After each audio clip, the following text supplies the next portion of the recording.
Race Congress నీ అవ్వ తగ్గేదేలే అంటున్నారు చెయ్యి గుర్తు లీడర్లు. అసెంబ్లీ ఎన్నికల్లో గెలిచిండ్రు, సర్కారును ఏర్పాటు చేసిండ్రు కదా. ఇక అదే జోష్తోని పార్లమెంటు రేసు గుర్రాల కోసం ప్రయత్నాలు మొదలుపెట్టిండ్రు. దానికోసమే చాయ్ బిస్కెట్ తినుకుంటా మరి పిఎస్సి మీటింగ్ పెట్టి మాటా ముచ్చట పెట్టిండ్రు. కాంగ్రెస్ పార్టీకి అసెంబ్లీ ఎన్నికల్లో 64 సీట్లు ఇచ్చి ప్రజలు పవర్ చేతుల పెట్టేటాలకు పదర పదర పదరా అని పాట పాడుకుంటా మరి పార్లమెంటు ఎన్నికల కోసం పరుగు తీస్తున్నారు.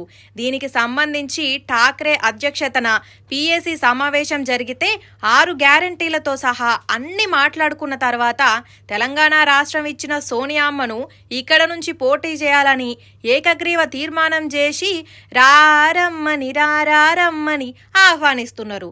శ్రీమతి సోనియా గాంధీ గారికి తెలంగాణలో లోక్సభలో పోటీ చేయాలని యునానిమస్ తీర్మానం చేసి ఖర్గే గారితో సోనియా గాంధీకి రిక్వెస్ట్ చేయబోతున్నాం. కోడితే దిమ్మ తిరిగి మైండ్ బ్లాంక్ అయిపోవాలన్న రేంజ్లో కాకపోయినా 2 అంకెల సీట్లు ఖచ్చితంగా గెలవాలన్న పట్టుదలతోని అన్ని పార్టీల కంటే ముందే చర్యలు చేపట్టి అందుకు తగ్గట్టే ఇన్ఛార్జీలను నియమించింది. సీఎం రేవంత్ రెడ్డికి చేవెళ్ల మహబూబ్ నగర్, బట్టికి ఆదిలాబాద్, పొంగులేటికి ఖమ్మం, ఉత్తమ్కు నల్గొండ, పొన్నంకు కరీంనగర్ కేటాయించిండ్రు. పోటీ చేసే అభ్యర్థులను కూడా ఎన్నికల షెడ్యూల్ కంటే ముందే ప్రకటిస్తారట. చూస్తుంటే అధికారంలోకి వచ్చిన ఆనందం కంటే కూడా రాబోయే ఎన్నికల గెలవాలనే తపనే బగ్గగా అనిపిస్తున్నట్టున్నది. ఆటల పోటీల్లా దేశానికి మంచి పేరు తీసుకొచ్చిన, రాష్ట్రానికి మంచి పేరు తెచ్చిన, లేకుంటే ఏదన్నా పదవి పొంది సొంత జాగలో అడుగుపెట్టిన అభిమానులు అస్సలు దగ్గరు. సభలు ఏర్పాటు చేసి సన్మానాలు చేస్తారు. వాళ్ళ మీద ఎంత అభిమానం ఉన్నదో చూపెడతారు. చూస్తున్నాం కదా. అయితే ఈడ కూడా ఒక లీడర్కు అట్లనే చేసిండ్రు, కాకపోతే ఒక రేంజ్లా.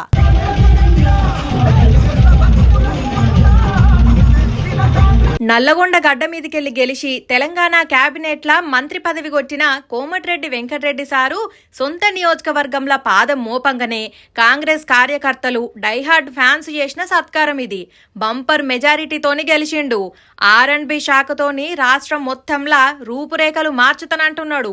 నల్లగొండను నెంబర్ 1 చేసేటందుకు ఇప్పటి నుంచి ప్రణాళికలు రచిస్తున్నాడని కమిట్మెంట్ను మెచ్చుకున్న కార్యకర్తలు ఏకంగా ఏక్దమ్గా ఇగో ఇట్లా పూల వర్షం కురిపించిండ్రు.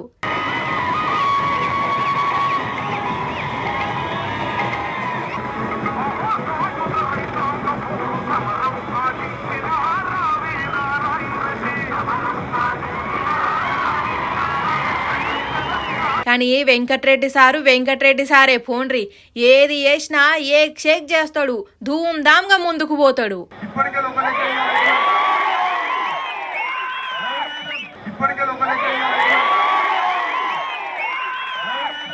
అబ్బర బిడ్డో, ఇన్నారులా ఇది వరకు ఒక లెక్క, ఇప్పటి నుంచి ఒక లెక్కనట.